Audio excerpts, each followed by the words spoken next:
Selamat malam Pak Ricci, terima kasih atas kesempatan yang telah diberikan kepada kelompok kami, yaitu kelompok 6, untuk menjelaskan hasil dari presentasi kami yang berjudul storage. Yang pertama, saya akan menjelaskan tentang pengenalan awal mula penyimpanan komputer.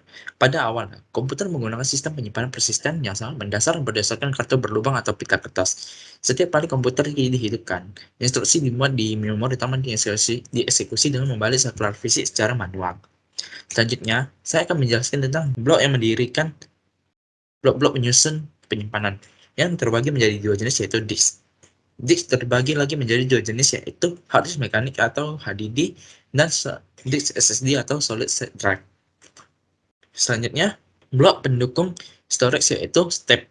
Tape terbagi lagi menjadi tiga jenis, yaitu rest to read tape, cartridge tape, cassette tape. Nah, pada slide ini saya akan menjelaskan lebih jauh lagi mengenai disk.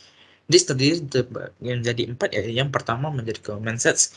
Disk berkomunikasi dengan pengontrol disk menggunakan protokol berdasarkan set perintah ATA atau SCSI. Yang kedua, mechanical hard disk. Mekanis disk terdiri dari wadah tertutup vakum dengan satu atau lebih disk magnetik berputar pada satu spindle atau sejumlah kepala baca atau tulis yang dapat bergerak untuk mencapai setiap bagian dari disk yang berputar. Yang ketiga, solid state drive atau SSD.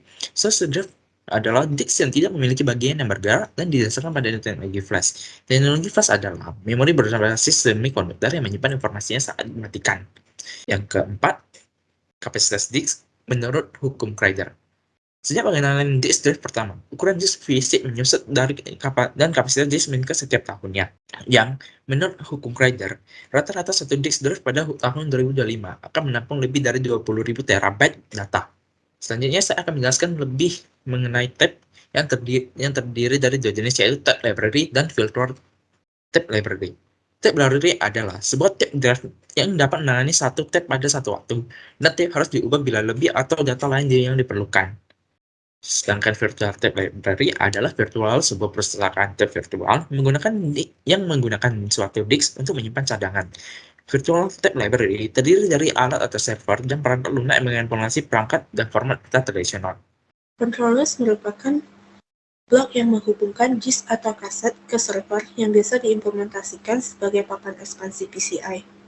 Controllers biasanya menerapkan kinerja tinggi, ketersediaan tinggi, dan penyimpanan tervirtualisasi menggunakan teknologi RAID dengan melalui penggunaan disk yang berlebihan.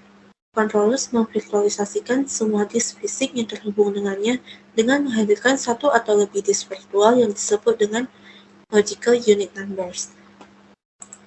RAID dapat diimplementasikan dalam beberapa konfigurasi yang disebut dengan tingkat RAID. Berikut adalah 5 level RAID yang paling sering diimplementasikan. Yang pertama adalah RAID 0 atau dikenal juga dengan stripping. Yang kedua RAID 1 dikenal juga dengan mirroring. Yang ketiga adalah RAID 10 yang merupakan gabungan dari stripping dan mirroring. Yang keempat adalah RAID 5 yang dikenal juga dengan menggunakan stripping dengan paritas terdistribusi. Yang terakhir adalah RAID 6 yang digunakan untuk melindungi dari kegagalan disk ganda dengan menggunakan dua blok paritas terdistribusi. Berikutnya adalah data deduplication. Sistem deduplikasi menyimpan data hash untuk mengidentifikasikan blok disk duplikat dengan cepat. Deduplikasi data dapat dilakukan secara inline atau berkala. Berikutnya adalah cloning dan snapshot. Semua sistem penyimpanan perusahaan menyediakan layanan yang disebut cloning dan snapshot, karena dengan adanya layanan ini, salinan data dapat dibuat pada titik waktu tertentu yang dapat digunakan secara independen dari data sumber, sehingga sangat berguna untuk membuat cadangan. Berikutnya adalah trim provisioning. Trim provisioning memungkinkan alokasi kapasitas penyimpanan lebih banyak kepada pengguna daripada yang dipasang secara fisik. Secara tradisional, aplikasi disediakan dengan jumlah ruang penyimpanan fisik yang telah ditentukan sebelumnya. Jumlah yang dibutuhkan ditentukan oleh vendor aplikasi atau dihitung dengan menggunakan skenario terburuk. Penggunaan typical thin provisioning menyediakan pengguna dengan directory home yang berukuran besar. Misalnya dengan penyediaan tipis, setiap pengguna bisa mendapatkan directory home sebesar 10 GB atau lebih. Direct Attached Storage atau DAS. DAS adalah sistem penyimpanan secara digital yang langsung terpasang ke server. Teknologi ini sangat cocok untuk kondisi yang membutuhkan akses cepat antara server dan hard disk. Storage Area Network atau SAN adalah sebuah jaringan yang berkecepatan sangat tinggi yang khusus dan terdiri dari server dan penyimpanan. Dengan menggunakan 3 konektivitas seperti Fiber Channel over Ethernet, dan Internet Small Computer System Interface, SAN dapat menjadi sebuah jaringan dedicated yang platform independen yang beroperasi di belakang server. Terdapat beberapa keuntungan SAN seperti availability, reliability, scalability, performance, manageability, dan return on information management. NAS atau Network Attached Storage. NAS digunakan untuk backup dan share data. NAS juga biasanya dilengkapi dengan penyimpanan berupa hard disk. Keuntungan NAS adalah kemudahan dalam mengakses dan backup data. Dengan menghubungkan NAS ke server melalui jaringan switch atau router, kita dapat mengakses data dimanapun, kapanpun, dan dengan apapun. Perbedaan NAS dengan SAN adalah NAS membedakan data dengan name file dan offsite byte, sedangkan SAN membedakan data dengan jumlah block disk dan pertukaran block disk dalam bentuk mentah. Object Storage. Object storage adalah sebuah arsitektur penyimpanan. Object storage sangat berbeda dengan penyimpanan lainnya seperti block atau file storage, yang dimana mereka mengatur data berdasarkan jenis atau ukuran data. Object storage menyimpan berbagai jenis data dan ukuran ke dalam satu tempat, dan yang menjadi kunci utama perbedaan antara object storage dengan block dan file storage adalah metadata. Software Defined Storage atau SDS adalah istilah pemasaran untuk perangkat lunak penyimpanan data komputer. SDS yang benar memiliki 3 fitur umum, yaitu layanan penyimpanan diabstraksikan dan independen dari perangkat keras yang mendasari, platform otomatis yang menyederhanakan manajemen dan mengurangi biaya perawatan, serta memiliki skalabilitas yang mulus dan memperkecil kemampuan yang diperlukan tanpa mengganggu kinerja. Redundansi dan data replication. Jadi dalam hal ini, ada 2 jenis replikasi penyimpanan yang sering digunakan, yaitu sinkron dan asinkron. Jadi dalam replikasi sinkron, masing-masing menulis ke sistem penyimpanan aktif dan harus diselesaikan sebelum penulisan dilakukan ke sistem operasi. Dan dalam replikasi asinkron, setelah data ditulis ke penyimpanan utama sistem, penulisan segera dilakukan ke sistem operasi. Jadi tanpa harus menunggu array penyimpanan sekunder untuk menyelesaikan penulisannya juga. Kemudian yang kedua ada backup dan recovery. Nah, backup itu adalah salinan data yang digunakan untuk memulihkan data ke keadaan sebelumnya jika ada data yang hilang, korup, atau jika terjadi bencana alam. Nah, jadi secara umum ada 2 alasan untuk membuat backup. Yang pertama itu karena kegagalan teknis atau sebuah file secara tidak sengaja dihapus atau rusak dan harus dipulihkan. Nah, yang kedua itu jika terjadi bencana alam. Selanjutnya itu ada consistent backup. Jadi untuk membuat backup yang konsisten, tool-tool backup harus dikonfigurasi untuk mencadangkan file yang terbuka. Dan juga untuk memastikan database yang sudah sedia sebelum membuat salinan backup. Nah, jika ada database yang dalam keadaan tidak konsisten, itu bisa menyebabkan kegagalan untuk memulai database setelah pemulihan berlangsung. Selanjutnya itu ada backup skema. Jadi backup ini dapat dilakukan dengan berbagai skema. Skema backup menjelaskan tentang apa, kapan, dan bagaimana data yang dicadangkan. Jadi secara umum, ada 4 skema backup yang bisa digunakan. Di antaranya itu ada full backup, incremental backup, differential backup, dan continuous data protection. Kemudian yang selanjutnya ada archiving. Jadi pengarsipan ini sebagian besar dilakukan untuk alasan kepatuhan dan regulasi. Jadi peraturan dapat memiliki efek yang besar pada pengarsipan data. Jadi misalnya peraturan di Amerika Serikat mengharuskan semua catatan medis disimpan selama 30 tahun setelah kematian seseorang. Selanjutnya itu ada IOPS. Jadi IOPS ini adalah standar pengukuran untuk jumlah maksimum read and write ke non-contiguous. Nah, jadi IOPS sering dirujuk oleh vendor penyimpanan untuk mengkarakterisasi kinerja di SSD, HDD, dan jaringan area penyimpanan. Namun, nomor IOPS itu bukanlah tolak ukur yang sebenarnya, dan nomor yang dipromosikan mungkin tidak sesuai dengan kinerja dunia nyata. Kemudian yang terakhir itu ada rate penalty. Jadi dalam set rate, semuanya itu sedikit berbeda. Kenapa? karena banyak disk yang digunakan untuk membentuk satu disk virtual atau LUN. Jadi jumlah IOPS bisa lebih tinggi daripada masing-masing disk. Dan berapa banyak tinggi tergantung pada konfigurasi RAID itu sendiri.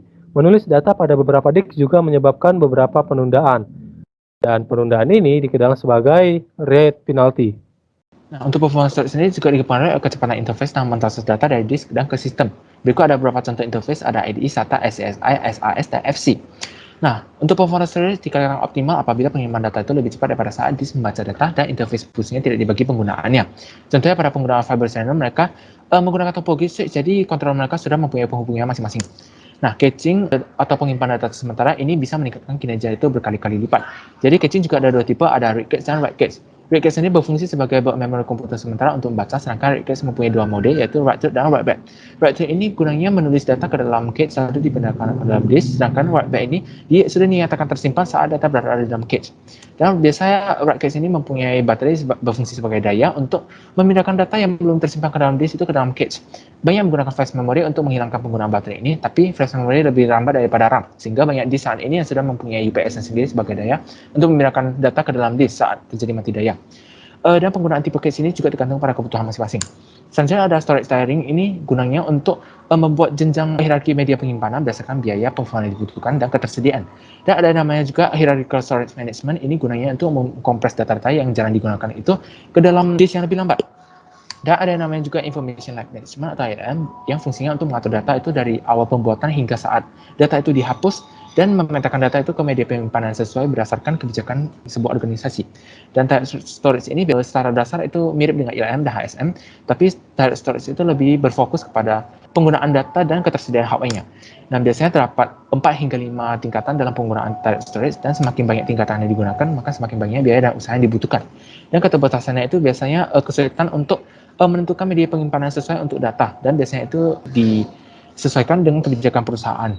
Dan automated tiering itu adalah sebuah proses secara otomatis yang memindahkan data itu ke penyimpanan sesuai berdasarkan kepemilikan file, waktu pembuatan, dan waktu akses file. Dan ada namanya load optimization, jadi performance storage itu juga bergantung pada tipe beban. Jadi pada umum database melakukan dua operasi, yaitu secara acak menulis dan membaca transaksi database dan menulisnya ke dalam file archive log. Jadi karena perbedaan operasi ini maka dibagi ke tipe RAID yang terpisah untuk meningkatkan performa. Ada namanya storage security, jadi ini untuk melindungi data saat tidak digunakan, dan caranya itu dengan cara dienkripsi. Jadi dengan data yang ada di dalam disk atau tape itu semua dienkripsi, dipecah menjadi kode-kode rahasia, lalu dibutuhkanlah sebuah kunci dekripsinya untuk membalikkan kode-kode itu agar bisa dibaca. Dan ada keterbatasan untuk disk enkripsi yang berada di data center karena aplikasi dan database itu hanya bekerja pada data-data yang tidak dienkripsi, sehingga hanya berfungsi ketika disk dicuri atau hilang. Dan ada namanya encryption drive, jadi itu saat data dimasukkan ke dalam disk, data tersebut langsung secara otomatis dipecah menjadi kode-kode rahasia, dan kuncinya itu terdapat di dalam disk tersebut. Jadi saat set ini dibuka, maka dibutuhkan autentikasi untuk membaca file detailnya. Dan ada yang namanya cryptographic disk eraser, jadi ini menghapus kunci yang terdapat di dalam disk sehingga isi data tersebut tidak bisa dibaca lagi. Ada yang namanya tape encryption, jadi penggunaan tape ini karena mudah dipindah-pindahkan, maka digunakanlah self-encrypting tape drives untuk mengunci data-data pada tape. Dan ada namanya sun joining atau state area network, jadi ini sebuah jaringan berkecepatan tinggi khusus yang terdiri dari server dan media penyimpanan terpisah, jadi sulit untuk diakses oleh hacker atau virus-virus dari luar karena hanya sesama zona yang bisa saling berkomunikasi. Nah, untuk joining sendiri ini bisa membuat sistem operasi hanya bisa melihat LUN-nya sendiri atau logic unit number-nya. Tujuannya agar sistem operasi ini tidak bisa mengakses atau merubah-rubah data yang terdapat pada disk yang tidak diizinkan. Dan ada namanya sunless masking, gunanya ini untuk membuat LUN kita hanya bisa diakses oleh host-host tertentu. Jadi host yang tidak diizinkan atau tidak ada izin tertentu itu tidak bisa melihat LUN kita. Dan penggunaan sunless masking ini bersamaan dengan sun joining ini mempunyai fungsi untuk membuat dual layer protection yang lebih aman, tapi bisa meningkatkan beban kerja sistem yang lebih berat gitu. Nah, sekian untuk presentasi kami terkait pembahasan storage.